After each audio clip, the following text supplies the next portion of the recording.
Let's begin the program on the sad notes by paying tribute to the co-author of the Nigerian national anthem, Professor Babatunde Ogunnaike, who died at the age of 65. Professor Ogunnaike was one of the 5 authors of national anthem.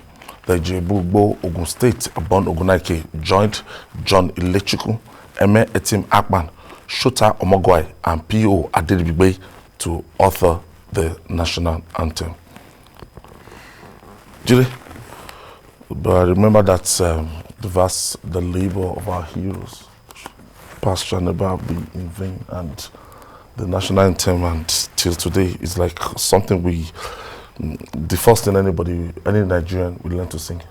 Yes, and the interesting thing was that at the time that Nigeria needed this anthem, it was the youths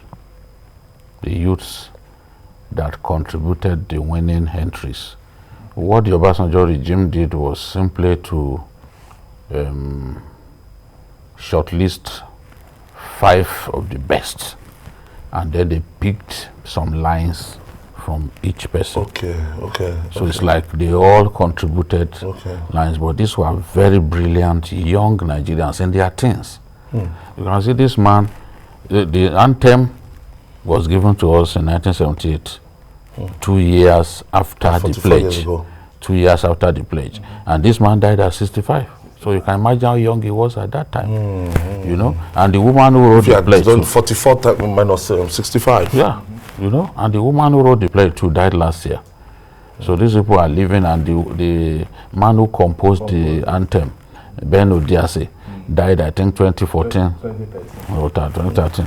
So he was the head of the police band at that time. So, and this man ended his university education with a first class.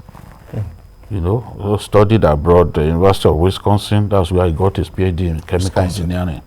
You know, extremely brilliant man, and Nigeria will miss him. Yeah, we'll miss him. I rise to call patriot. Nigeria, you know, to serve our fatherland with love, strength, and faith. You know, see, if I sometimes we look at. I was watching one of the composers, one of the co-author.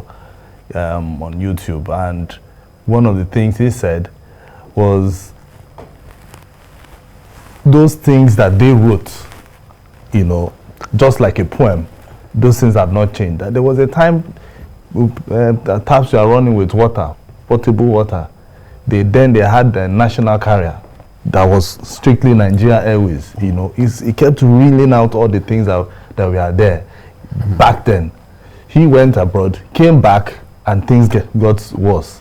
So he was not really happy, you know. So meaning that all the things they wrote as teens then, as young, as youths back then, as happy people, as happy people, as turned upside down. In fact, why he was even very angry was because of how his own mom died. You know, how his mom died. That is Sota. You know, one of the how the mom died. Armed robbers.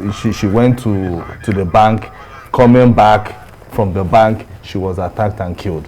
You know, so these are some of the things that we have to look at. You know, the government has to also look at all these things. We need to go back how Nigeria was, so that we'll be proud that. And then when we are singing this anthem, when we're talking about history, how many of our young people know these facts? Who wrote the anthem, who composed it, who arranged and composed it? You know, we don't know who composed the pledge. Yeah, people don't know how some people can sit down and imagine in their heads that history should be taken out of our school curriculum. I wish I understand. All kinds of people in our country. Julie, you need to see if you are anywhere they're singing the American national anthem. You need to see how they get emotional. People will be shedding tears. If you are watching WWE, WWE when they want to do their main event, which is WrestleMania, they usually bring fantastic solo artists. Yes. You know, those ones who sing the national anthem, vary it in terms of their vocal range and all that, you will be moved. And you will see how Americans love their country. You will feel that love. Yes. When you see people shedding tears, they don't even want it to end. They don't want the singing to end. You see, we need to be like those countries in terms of the demonstration of our love for our country. And our country too must not make us regret giving so much to the country. Because it always happens. So somebody playing for his country gets injured and is forgotten. Yeah, exactly. You know, so it's just somebody playing for his country injured in process. In the motor park. As this man Obikwelu. Obikwe. Ayo is worse when they are injured while on national duty and you don't care. That's what happened to Emeka Ezeugo, the one that Westhoff nicknamed the Destroyer, because he was a defensive midfielder. He broke his leg playing for the national team and nobody went to him. The same thing happened to Gbade.